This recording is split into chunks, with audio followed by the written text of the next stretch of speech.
지난주에 우리가 패턴형 중에서 지속형을 배웠습니다. 캔들로 놓고 따졌을 때에도 지속형보다는 반전형이 중요하다고 말씀드렸죠. 이번 주에는 반전형을 배울 텐데요. 그에 앞서서 지난주에 배웠었던 다우 이론에 대해서 이번 주는 3시간 동안 집중적으로 복습을 할 겁니다. 복습이라기보다는요, 좀 더 새로운 내용을 가지고 시장에 어떻게 대응을 할지 이 부분을 강조를 드릴 텐데, 오늘 그리고 금요일까지 해서 다우 이론과 관련된 윤정두만의 비법 앞 시간에 먼저 녹화를 해드리겠습니다. 그리고 뒷부분에는 역시 말씀드린 것처럼 반전형 패턴에 대한 부분들 강조를 드릴 테니까요. 수업 끝까지 참여하셔서 여러분들 것으로 전부 만드시기 바랍니다. 예, 먼저 다우 이론에 대한 부분 조금 더 보충 설명드려 보도록 하겠습니다. 화면 놓고 설명드릴 텐데요. 자, 화면 놓고 보시면은요, 다우 이론, 이 부분은 뭐 지난주에 배운 부분이죠. 미국의 찰스 다우가 개발한 주식 시세 동향 판단 방법이다 이렇게 돼 있어요. 그러니까 어찌 본다면은 이제 처음으로 기술적 분석을 접목시킨 분이다 이렇게 놓고 판단할 수 있겠고요. 다우 이론의 기본적인 부분은 주 추세에서 다른 주 추세로 전환되는 시기를 포착하는 것이다 이렇게 말씀드릴 수 있겠습니다. 그리고 각 3단계로 강세, 약세장을 구분을 하고 있고요. 국면별로는 투자자들의 심리가 정리되어 있습니다. 이 부분은 그램빌이 조금 더 확대해서 설명을 해놓은 부분이 있습니다. 자, 그럼 찰스 다우가 누군지도 한번 생각을 해보셔야 되는데 별거 없습니다만 그래도 좀 중요하다고도 볼 수 있겠죠. 우리가 흔히 얘기하는 다우존스 산업평균지수 있죠. 미국의 주가지수. 이 부분을 맨 처음에 고안한 사람이다 이렇게 생각하시면 되는데 중요한 부분은 그전까지만 해도 종목에 대한 시세 이러한 부분만 분석을 했었는데 일단 산업평균지수를 같이 병행을 하게 되면서 시장 분석에 대한 부분 시선 확대가 됐다. 이렇게 말씀을 드릴 수 있겠습니다. 평균 주가는 미래 주가를 예측하고 모든 것을 반영한다고 주장하는데요.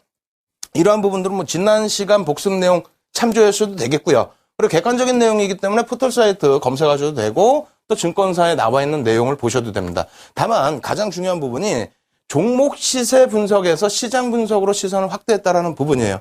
다시 얘기해서 일단 전체적인 주 추세 부분, 그러니까 장기 추세 부분은 어떻게 간다는 거죠? 장기 추세 부분은 일단은 종목별의 개별 시세가 아닌 전체적인 산업 부분에서 놓고 우리가 훗날을 분석해 볼 수 있다. 이런 내용의 기준이 되겠습니다. 그래서 우리가 사실상 지금은 이제 그 산업이 많이 좀 바뀌었습니다만 지금 기준에서도 일정 부분은 같이 갈 수 있는 부분이 어떤 거죠?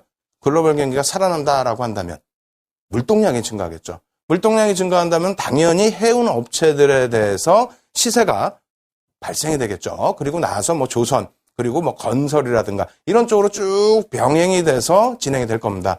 이러한 산업 분석 자체의 기틀을 잡아놨다라는 것이 가장 중요한 부분의 핵심 포인트다 이렇게 말씀을 드릴 수 있겠습니다. 자, 다우 이론의 가설을 놓고 보시면은요, 이러한 부분이 있죠. 단기 추세.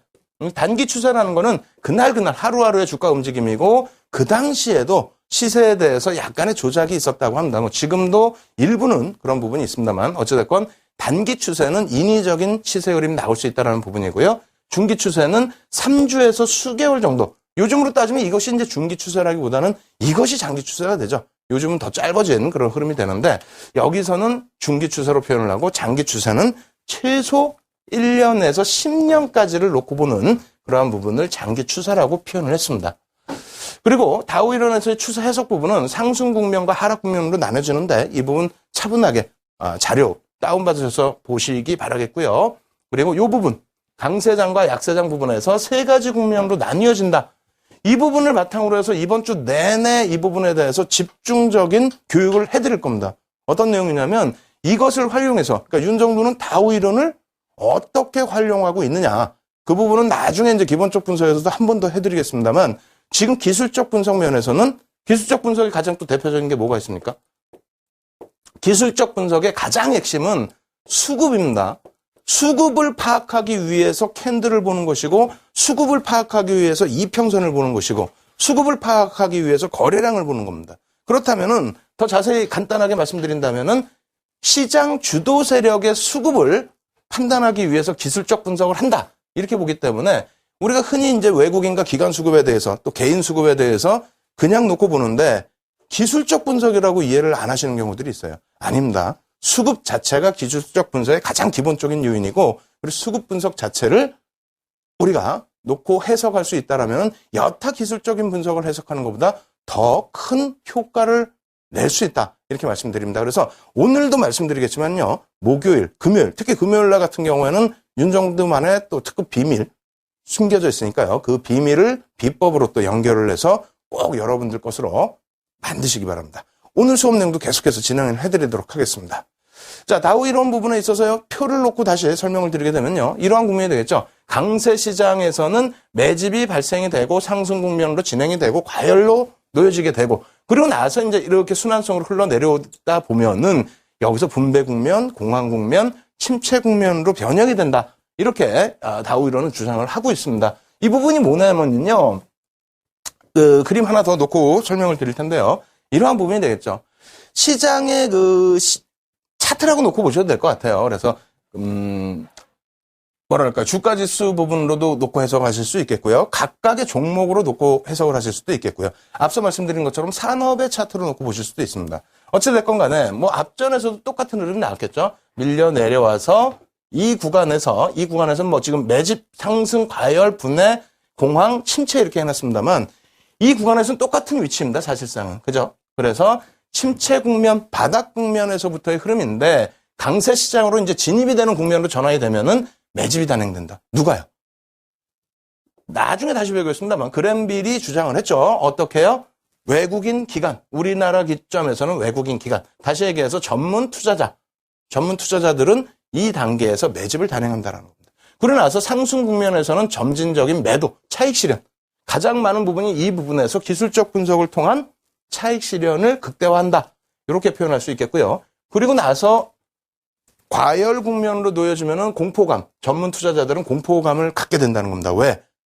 과열이 됐기 때문에 과열 인식을 갖는다는 거죠. 이 바닥에서부터는 추세 전체가 산업 추세라든가 뭐 혹은 주식시장의 추세 자체가 개선된다라고 인식을 하지만 여기서는 과도한 흐름이 나온다는 거죠. 특히 분해 국면에서는 더더욱 여기서는 뭐 대형주 이외에도 테마주, 각 소형주까지도 이상급등 랠리가 표출이 된다는 겁니다.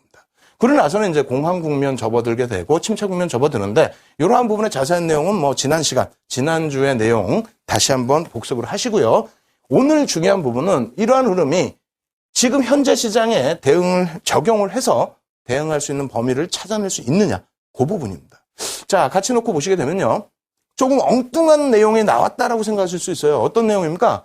전체 주식형 펀드 계좌수 변화 추이입니다. 전체 주식형 펀드 계좌수 변화 추이. 자, 어떻게 돼 있죠? 2003년도 기점으로 해서 움직이기 시작합니다. 그래서 우리나라의 기준에서도 어떻게 돼요? 글로벌 시장도 마찬가지고 우리나라가 2003년도 3월을 바닥, 512포인트를 바닥을 찍고 흐름을 가져가는 거죠. 쭉 흐름을 가져가다가 언제 정점이 돼요? 2007년도에 정점, 그리고 나서 2008년도 리먼 브러더스 터지고 그 이후에 계속해서 계좌 수는 어떻게 됩니까? 줄어들고 있는 상황입니다. 상당히 많이 줄어들어 있어요. 2015년 기준으로 한다면 기존의 2005년도 이전 수준까지 지금 계좌 수가 줄어들고 있다는 겁니다. 이러한 부분을 좀 더 자세하게 놓고 보시게 되면요. 금액 자체도 상당히 줄어 있습니다.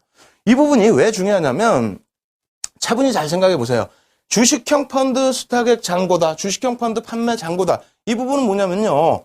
개인들의 자금이 묻지마 형식으로 직접적으로 들어올 수도 있습니다만 간접 투자 형식으로 해서 이렇게 펀드로 유입이 되겠죠. 그러한 부분이 정점이 달했을 때가 예전에 언제라고요? 2007년도. 2007년도 정점에 달하고 지금은 어떻게 됐습니까? 쭉 빠졌죠. 그럼 어떻게 돼요? 다우 이론을 기점으로 놓고 본다면은 지금 국면이, 현재 이 국면이 어떻게 되겠습니까?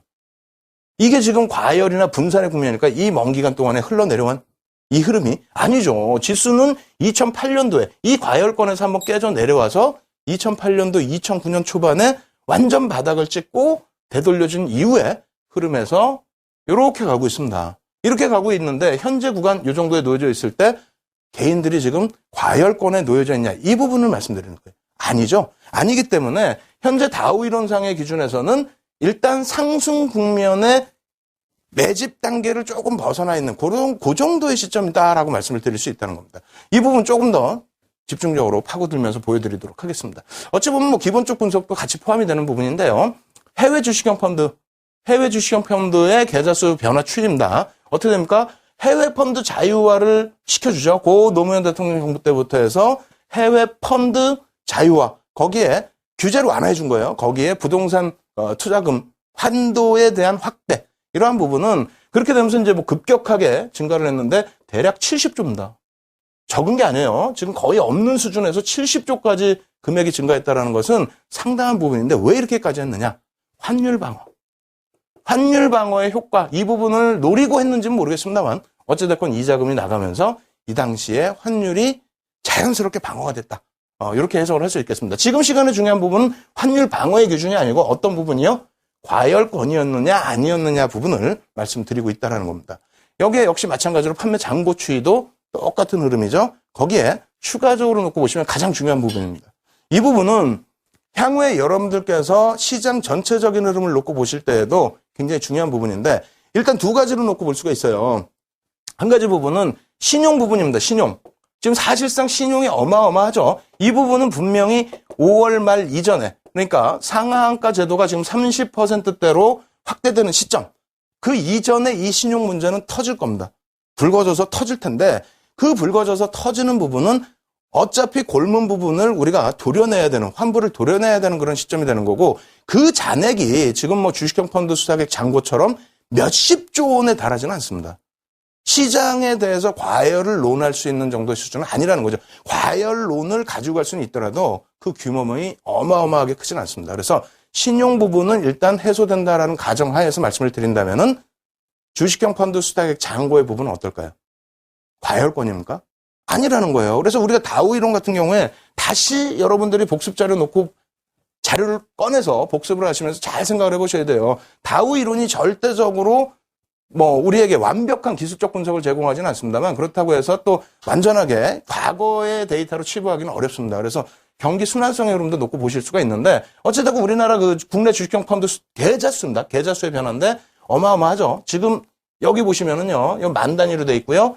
단위는 천자입니다. 1000만 계좌가 2007년, 2008년도에 형성이 됐다라는 거예요. 그 앞전에 어떻게 됐습니까? IT 거품 이후에 계속해서 잔고가 빠져나가고 바닥을 찍고 있었다는 거죠. 여기서 재밌는 것은 사실상 2005년 6월경입니다. 2005년 6월경에 고 노무현 대통령께서 어떤 발표를 했냐면 코스닥 펀드에 대통령도 8천만 원 가입했다.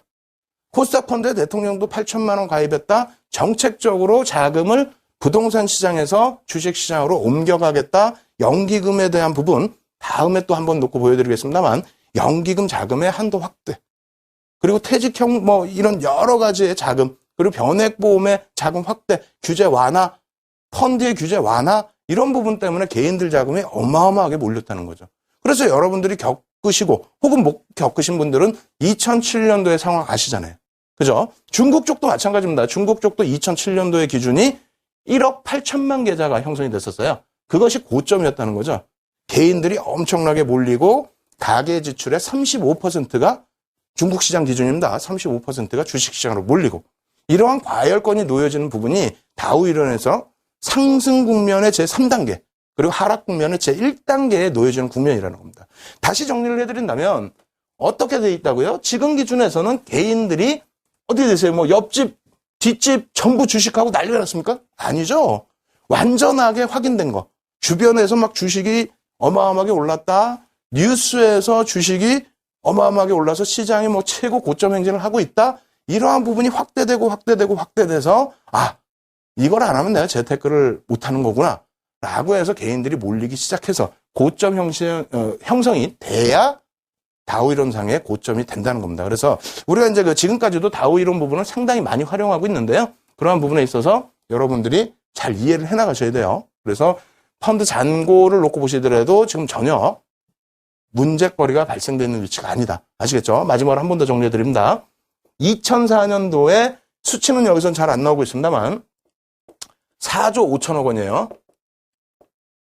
4조 5천억 원. 그리고 앞전에 IT 때 또 거품이 있었죠. 어쨌든 다 빠져나가고 4조 5천억 원. 공포심이 굉장히 커 있을 때 기준입니다. 그러고 나서 시장은 2003년부터 일단 바닥에서 올라왔어요.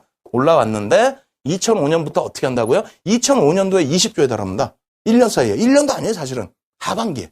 왜? 6월부터 대통령께서도 코스닥 펀드 8천만 원 가입했다는데 분위기를 몰고 가겠다는데 그래서 6개월 정도 만에 한 15조가 증가를 했고요. 그러고 나서 나머지 부분은 거의 75조 수준까지 불과 2년 만에 그렇게 되면서 시장 과열이 됐죠. 아시겠죠? 그래서 내일은 이것을 바탕으로 해서 외국인 그 수급까지 한 번 더 놓고 보여드릴 텐데 오늘 기준에서는 어떻게 된다? 다우 이론을 기준으로 잡아서 지금의 개인들의 흐름, 주식형 펀드 비중의 변화의 흐름 이것을 놓고 봤을 때는 과열권이 절대 아니다. 그럼 우리는 어떻게 해야 됩니까? 뭘 어떻게 합니까? 지금 과열 국면이 아니고 매집 국면의 초기 단계라면은 그래서 이런 그림이 형성이 된다면 다시 한번 화면 보시죠. 요 단계. 2단계가 아니라는 거예요, 지금. 2단계가 아닌데 자꾸 겁들을 내신다는 거예요. 2단계가 아닌데 겁을 내실 필요가 없고 2단계에서 이제 막 요 정도 올라서고 있는 단계이기 때문에 다우 이론의 기준입니다. 그래서 지금 저는 수급을 놓고 개인들의 수급인 펀드 잔액 추이를 놓고 보면서 이것을 설명을 해드린 겁니다. 그래서 좀 어려우시더라도요, 자료 다운받으셔서 어디에도 없는 자료이니까 다운받으셔서 여러분들 기준점에서 시장에서 다시 한번 해나가시기 바랍니다. 아시겠죠? 지금 시장 굉장히 좋은 장이다 이렇게 말씀드리면서 앞부분 다우 이론에 대한 복습 또 추가적인 교육 요만큼 해서 정리를 해드리도록 하겠습니다. 이 부분 자료 다운받으시는 방법하고요.